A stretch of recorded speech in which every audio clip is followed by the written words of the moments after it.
Sweet Ramsay's neckbeard, there is a lot to catch up on. It's like a proverbial sandstorm of news and things to be added, or have been added to the game. So it's about time that I speak up and inform the masses of what's been heard on the reverberating waves that is Sea of Thieves. Pow! Larry impression.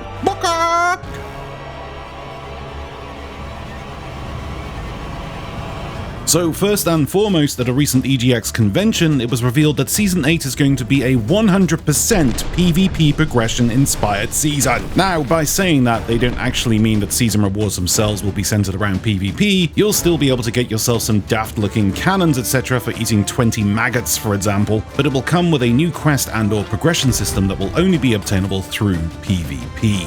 That is all we know for now. Well, I say that, but insiders know more about those.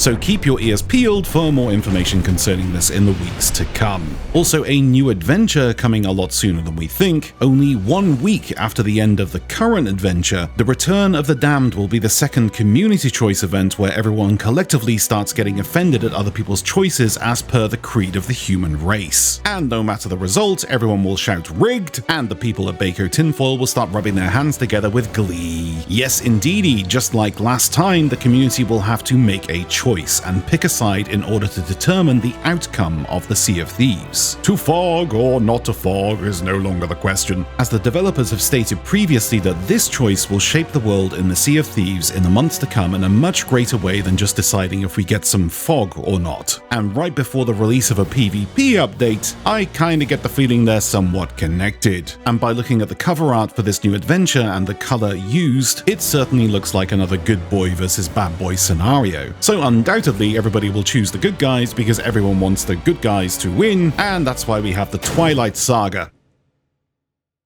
And taxes. Good job, guys. But it appears the setting for this next update is already in place. Those of you with a keen eye may have noticed a couple of scribblings both inside and outside of the game. When Belle opened Stitchagem's journal, she came across this page: 6 flames surrounding a dark relic. And within the game right now, another page, 6 dots with lines connecting them, in a similar shape to the world location of the sea forts. And lo and behold, all the banners on all of the sea forts have been changed with similar pictography. A coincidence? I think not.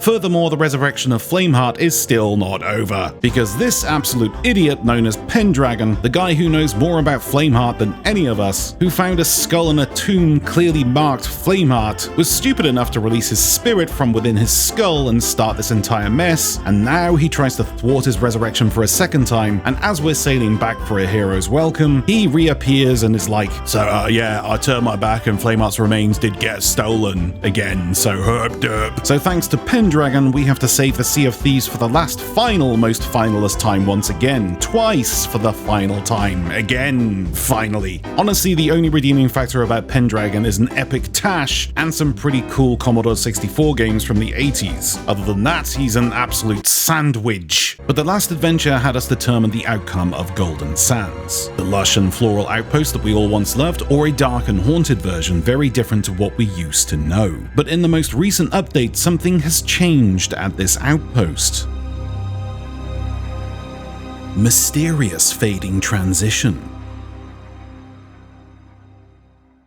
Yeah, okay, I think that's mysterious enough. And we're finally starting to see some evidence of an actual new Golden Sands. The laborers are in, and work has begun on a fort-like construction around the perimeter of the outpost. It appears as though the people at Golden Sands are copying content, and have decided to fabricate their own fort-like structure. What's mostly interesting about this is if you look closely, it appears as though large segments of Golden Sands are not going to be so sandy anymore. These large pillar-like structures are foundation supports, and there is even one that is being built and excavated under the waterline. With these foundation supports and other structures like these steps being produced, it heavily suggests that the majority of Golden Sands is going to be paved over, and we're going to end up seeing a Golden Sands that resembles something very much like a Vale fort with large fortified structures, or perhaps even similar to the ghostly town found within the Pirate's Life Tall Tales. But the biggest question of all,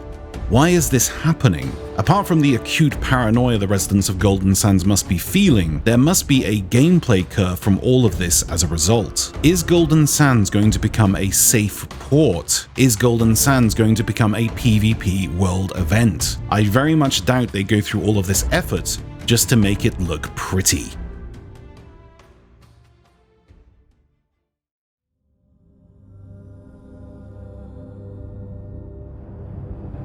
My beautiful Buccaneers. Now you all know it wouldn't be a Captain Falcore video without a narrative of sinister intent. And with fortifications now being built around Golden Sands and reinforcements being made to its entire structure, we have to ask the question, has this reason been staring us in the face all along? With rituals being constructed by otherworldly villains and ancient forces being reborn,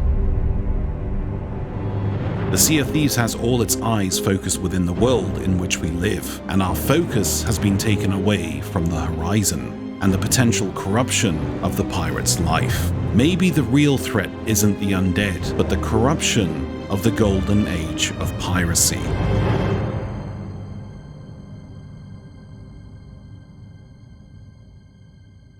To find answers, we have to go back in time to shortly after the game's release, at a Comic-Con panel in 2019, where the developers knew this day was coming long ago. I mean, that is like the primary reason why we call the little bastions of civilization in the world outposts. That's where you go to purchase things and trading your treasure, and they're not ports because the Sea of Thieves hasn't advanced to a stage yet where there's enough civilization there for them to become these ports. The golden age of piracy was just a short amount of time in real history, and it's this ultimate power play where a group of individuals, piracy takes hold, and then corporations strive to control it. Companies, the East India Trading Company, want to have control there, and we've seeded that. The idea of merchants have come to the Sea of Thieves, but they haven't really got any power yet. They're just there giving you these very small objectives, but they're there primarily because they want a piece of that market. And play that out over a long enough period of time, that golden age comes to the Sea of Thieves, and you can imagine, well, who else is going to come through the Shroud? Like, what other ships are going to come through the mist, and how is the Sea of Thieves world going to change? That's what we want pirates to play and enjoy as we continue to build out this world.